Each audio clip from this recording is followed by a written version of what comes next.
Buen día, buenas tardes, ¿cómo andan? Espero que muy bien.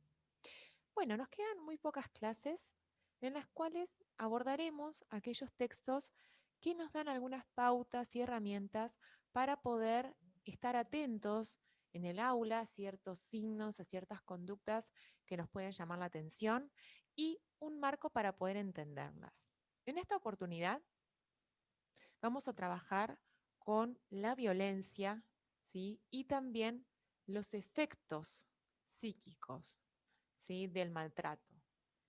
De la mano de Beatriz Janín, una psicoanalista argentina que ya hemos trabajado en otras clases, vamos a abordar las marcas de la violencia, los efectos del maltrato en la estructuración subjetiva.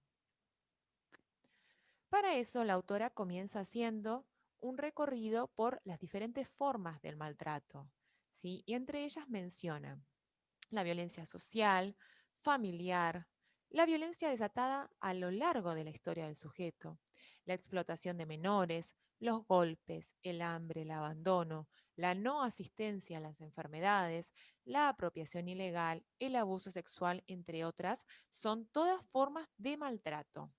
¿Sí? Como para no quedarnos solo en la violencia física, ¿sí? Sino que hay un montón de otras violencias que también tienen repercusiones en la estructuración subjetiva. Más todavía cuando hablamos de niños. Entonces, la autora se pregunta cuáles son los efectos psíquicos del maltrato en la infancia.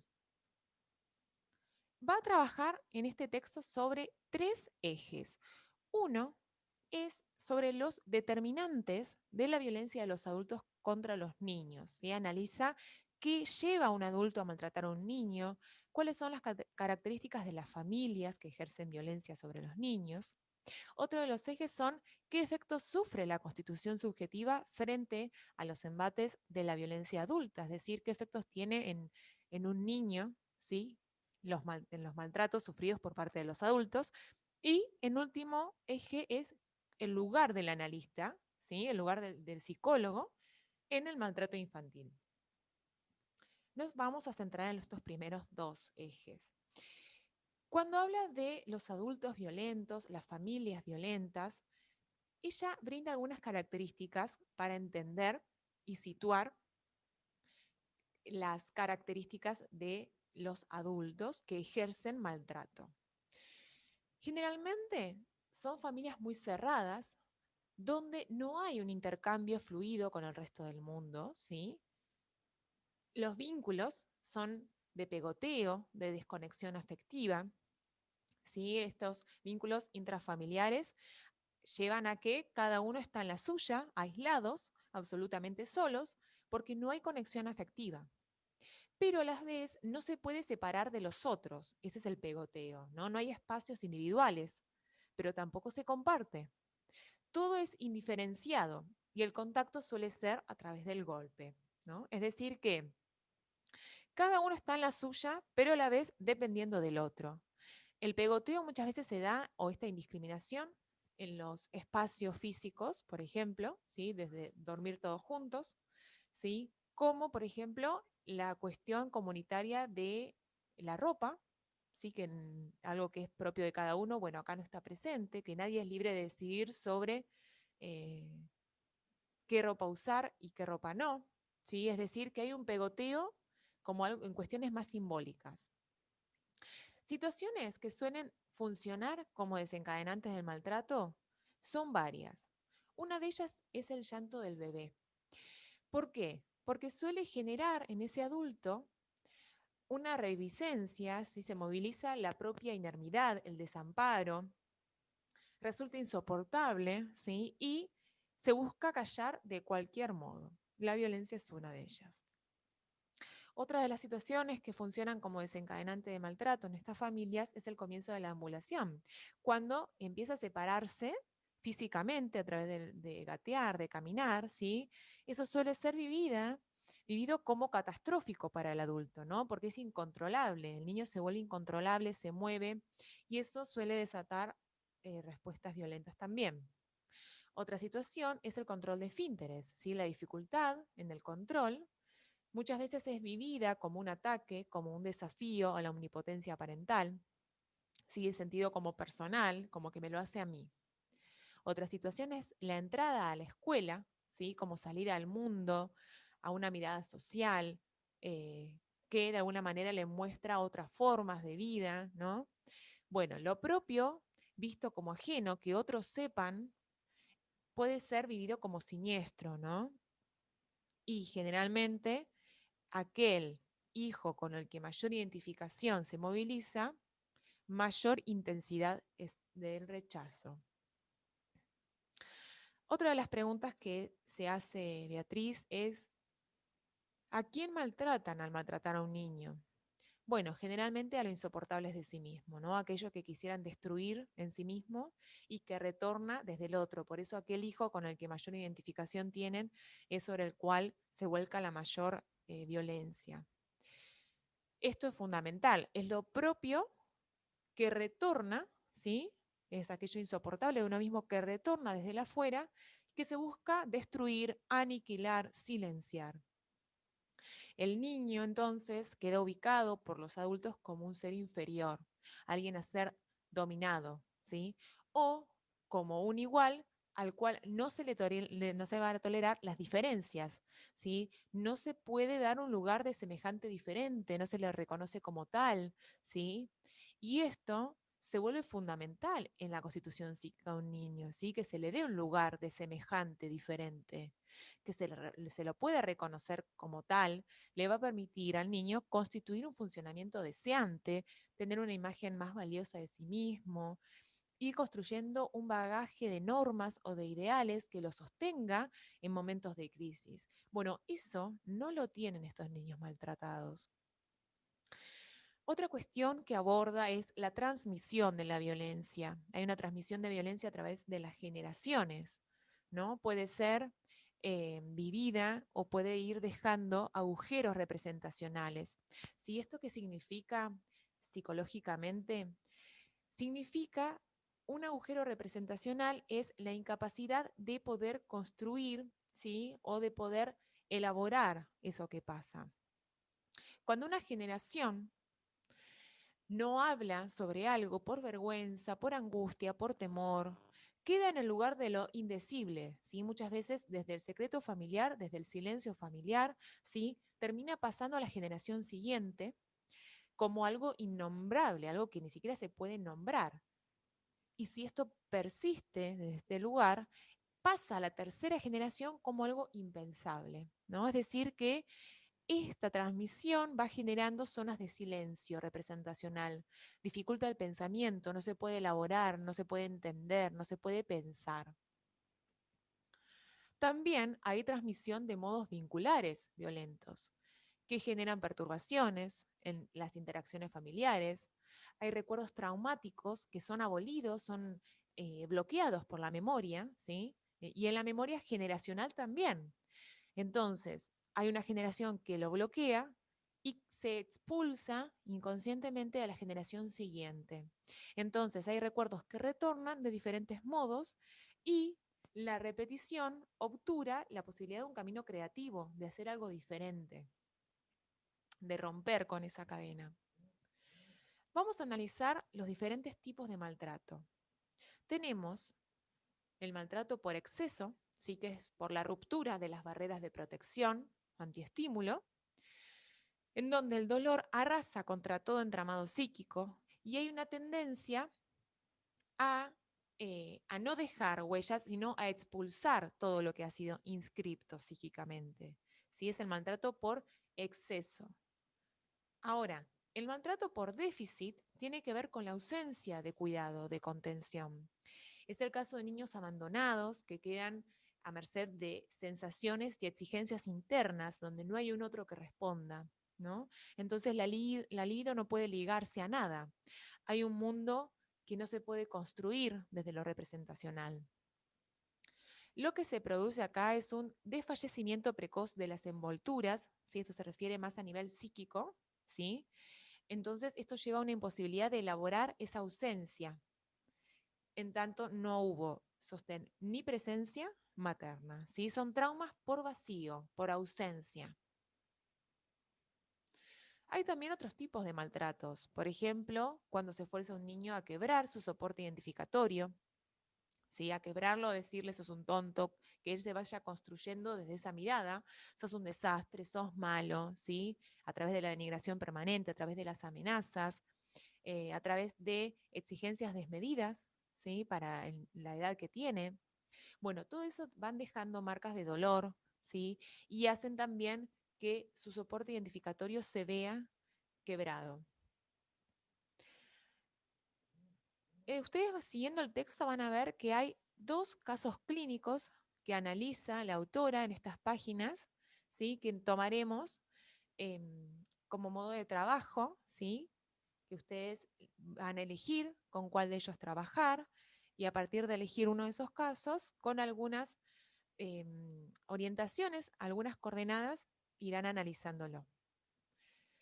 Luego el texto trabaja los efectos psíquicos del maltrato en los niños. Y esto es fundamental, registrarlo, conocerlo, entenderlo, porque muchas veces lo vemos en el aula. Uno de los efectos es la anulación de la conciencia. La conciencia como registro de las cualidades, de las sensaciones, ¿sí? Se ve anulada por efecto del maltrato. Generalmente cuando hay padres que cuidan, ¿sí? Que nos permiten armar una idea de lo que es el mundo, registrar las diferencias entre estar bien y estar mal, ¿sí? No se vuelve tan necesario el sacudón emocional, ¿sí? En cambio, en estos niños que han sido maltratados desde tan pequeños, ¿sí? Por adultos, sobre todo por sus padres, en donde no hay un otro que intervenga, no hay un otro que le muestre otra forma de vinculación. Bueno, no puede, por ejemplo, sentir. Si este es el anestesiado, si el chico es anestesiado que tiene una parte muerta internamente, ¿sí? Que necesita ser sacudido, por eso aparecen las emociones fuertes como modo de sacudón emocional por esta anestesia propia de la desafectivación vivida de niño. Entonces, frente a cualquier niño que puede sentir placer en el contacto tierno, en escuchar una música, en que se le lea un cuento, en jugar, bueno, los chicos golpeados, maltratados, no pueden sentir placer ni sienten afecto por estas cuestiones, ¿sí? Porque están anestesiados. Entonces suelen buscar el peligro, juegan con la posibilidad de un accidente, ¿sí? Juegos riesgosos, juegos extremos, buscan en situaciones más límites como la droga, golpearse contra el mundo, por ejemplo, los chicos que juegan en las vías del tren, a esquivar el tren. Buscan sensaciones fuertes, ese sacudón emocional frente a tanta anestesia afectiva. Y esto termina haciendo que entren en una apatía afectiva, ¿no? Se anula la capacidad de registrar los afectos. Otro de los efectos del maltrato es la tendencia a la desinscripción, a la desinvestidura, a la desconexión. ¿Por qué? Porque toda representación se vuelve dolorosa, ¿sí? Se vuelve intolerable. Esto deriva muchas veces en trastornos graves de pensamiento. No pueden conectar, no pueden ligar aquello que se ha inscripto psíquicamente. Entonces trae como consecuencia perturbaciones en el funcionamiento mental, ¿sí? Desorganizaciones somáticas graves. Otro de los efectos es la confusión identificatoria.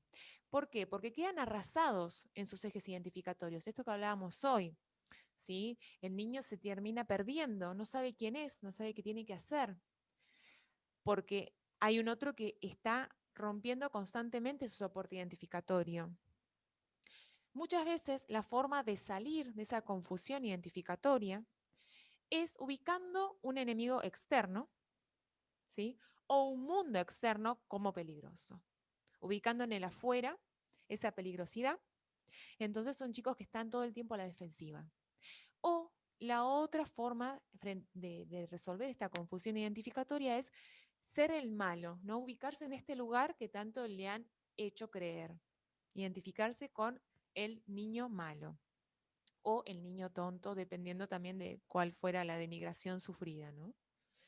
Otro de los efectos es el repliegue narcisista, ¿sí? Con una construcción de coraza antiestímulo, ¿sí? Son niños que permanecen como animales heridos, recluidos en una cueva, que se terminan sobreadaptando algunos y otros salen, pero con una angustia permanente, ¿no? Muy pendiente de todo, pendiente de los ruidos, de los olores, de cuestiones más primarias. Otro de los efectos es la repetición de la vivencia en su forma activa o pasiva. ¿Cómo sería esto? Hacer activo lo pasivo, identificándose con el agresor, ¿sí? Es decir, pasando a ocupar el lugar de agresor, o buscando que alguien se haga cargo de que la repetición textual se dé. Es decir, estar todo el tiempo buscando un otro agresor, ¿sí? Reaccionando siempre frente a un otro y poniéndolo al otro siempre en el lugar de agresor, ¿sí? Es una forma de repetir la vivencia de alguna manera, o activa o de forma pasiva. Lo que se va a tornar ineludible es la repetición de la vivencia. De alguna manera, esa vivencia se repite, ya sea de forma pasiva o activa. Otro de los efectos son las irrupciones del proceso primario, que suele ser muy frecuente, ¿sí? Esta imposibilidad de estructurar el pensamiento, ¿sí? Se ve anulada la posibilidad de poder simbolizar, y derivan desestructuraciones yoicas o identificaciones patológicas con lo rechazado, ¿sí? Entonces, aparecen como defensa la desmentida, la desestimación, la negación, ¿sí? No poder registrar la violencia, no poder registrar lo patológico de todo esto. Otro de los efectos es la actitud vengativa frente al mundo. Frente a esta sensación de que algo me hicieron y merece un pago, ¿sí? Se acompaña de una dificultad de construir soportes éticos. Entonces, esta actitud vengativa es frente al mundo, ¿no? No solo frente a quien le ejerció violencia, sino frente al mundo en general. La actitud es vengativa frente al mundo, lo cual muchas veces deriva en delincuencia, ¿no? Aquellos niños que han sufrido de privación. Y acá cita a Winnicott. Donald Winnicott era también un psicoanalista que hablaba de qué efectos tenía aquellos padres que no eran suficientemente buenos en su función, que no podían llevar a cabo la función parental, qué efectos tenía esa deprivación en los niños. Y llegamos a otro de los efectos fundamentales en el aula, que es el déficit de atención. Cuando hay ausencia de estimulación o cuando hay un exceso permanente, no se logra construir una investidura de atención en relación al mundo. Es decir, aquello que nos permite prestar atención, sostener la atención, no se puede constituir en estos niños. Se vuelven en un estado de alerta permanente, ¿sí? Frente a la amenaza, frente a la violencia, frente a la posibilidad de ver su integridad vulnerada. Son niños que presentan dificultades escolares porque no pueden concentrarse en las palabras del maestro, porque todo ruido, todo gesto se vuelve atemorizante. La autora establece que este circuito de violencia, desatención y búsqueda de estímulos fuertes, ¿sí? Tiene también relación con el mundo de la adicción, ¿sí? En el esfuerzo por reinvestir la realidad, terminan siendo coleccionistas de traumas, dicen, ¿no? Reaccionan demasiado tarde, a destiempo, y siempre están en situación de conflicto, ¿no? No pueden salir de ese lugar. No están atentos a lo que pasa en el mundo, entonces las situaciones les suceden sin que muchas veces puedan poner en marcha la angustia señal que otros pueden lograr a partir de un vínculo estable, un vínculo de presencia que le permite registrar cuando algo no está bien, cuando algo les hace mal. Bueno, ellos esto lo tienen anulado. No pueden poner en marcha esa angustia señal, ese registro de sensaciones. En relación a la motricidad, suele haber una actividad de descarga desorganizada, ¿no? Donde tendrían que haber inscripto marcas de placer en el cuerpo, en el movimiento, en el dominio del mundo. Quedan agujeros. Estos agujeros representacionales tienen que ver con esto, ¿no? Entonces, esos agujeros que generan un vacío se buscan calmar con diferentes procedimientos. Y ahí en esos vacíos aparece también, por ejemplo, las drogas como calmantes. Entonces, en el último de los ejes, si bien es más destinado a los psicoanalistas, podemos pensar un poco cuáles serían los caminos de la elaboración, ¿no? De un niño maltratado. Algunos niños pueden sostener la capacidad de pensamiento, pueden cuestionar el accionar de otro, generalmente lo hacen desde el modo desafiante, pero pueden hacerlo. ¿Sí? Esto es un buen pronóstico. Algunos niños, aunque sea con desconfianza, pueden investir libidinalmente al otro, o sea, lo hacen desde la desconfianza, pero lo invisten libidinalmente, y hasta pueden jugar con algunas restricciones, pero pueden elaborar desde el juego. Otros niños no. Otros niños tienen la mirada apagada, son niños distantes, niños que han perdido la partida, que han renunciado a toda esperanza, en donde aparece esta sensación de estar muerto vivo, ¿no? Es una entrega total a lo siniestro. En estos niños se resulta mucho más difícil el poder ayudarlos a construirse, ¿sí? A construir otros soportes identificatorios.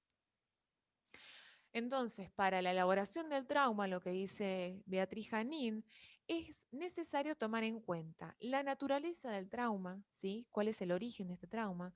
La historia interactiva, la historia de relaciones, de vínculos, las características de los objetos primordiales, y estos serían los padres, los objetos de amor primarios, el rol que el entorno juega como testigo vivo de estos encuentros catastróficos del niño, digamos, qué hace la familia, el resto de la familia frente a estas situaciones de maltrato, ¿sí? Entonces muchas veces pueden identificarse con aquel que pone un límite, aquel que intenta frenar a esos padres, aquel que intenta interrumpir el círculo de maltrato. Bueno, el valor de los testimonios en todo esto es fundamental, ¿no? El que haya otros que puedan poner palabras y hacer relatos para poder ir ligando y elaborando esos traumas de maltrato y de violencia, ¿no? Y lo que dice el autor es que sabemos que hay golpes que dejan marcas y que horadan terrenos, que quiebran la trama que sostiene la vida. Sabemos que son golpes sin palabras, ¿sí? De los que nada puede ser dicho, que entran en un territorio del silencio. Y esto es lo más peligroso, si se silencia, si no se habla, si no se puede poner en palabras, si no se puede elaborar a través del juego, del dibujo, ese niño no puede hacer una elaboración traumática y queda encerrado en ese trauma, ¿sí? Silenciado. Bueno, esos niños van a ser los más afectados el día de mañana, ¿no?